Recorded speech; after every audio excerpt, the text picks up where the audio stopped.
గుంటూరు నగరంలోని బృందావన్ గార్డెన్స్లో golden properties real estate office ప్రారంభోత్సవం జరిగింది. ఈ సందర్భంగా ప్రారంభోత్సవానికి విచ్చేసిన వక్తలు మాట్లాడుతూ మధ్యతరగతి కుటుంబాలకు అతి తక్కువ ధరలకే ఎర్రచందనం ఫ్లాట్స్ అందజేసి వారి ఆర్థికాభివృద్ధికి తోడ్పడుతున్న గోల్డెన్ ప్రాపర్టీస్ యాజమాన్యం లక్ష్మీనారాయణ అభినందనీయులని చెప్పారు.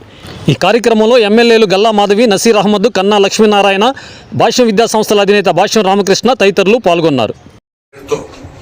మరి ఈ రియల్ ఎస్టేట్ పెట్టడం జరిగింది. దీంట్లో భాగంగా ముందు విజయవాడలో ఒక బ్రాంచ్ పెట్టి, తర్వాత మెయిన్ ఆఫీస్ పెట్టి, గుంటూరులో కూడా ఈ నంది వెలుగు కోఆపరేటివ్ బ్యాంక్ పక్కనే గోల్డెన్ ప్రాపర్టీస్ పెట్టడం, మా వినుకొండలో ఒక వెంచర్ వేయటం.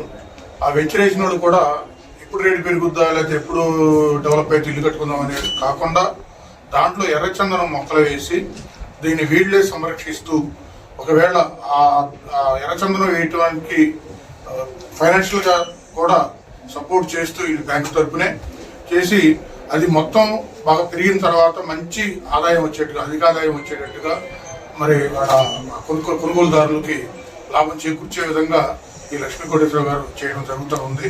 దీనిని మరి ప్రజలందరూ కూడా దీన్ని ఉపయోగించుకొని మరి అందరూ తక్కువ పెట్టుబడితో ఎక్కువ ఆదాయం పొందే విధంగా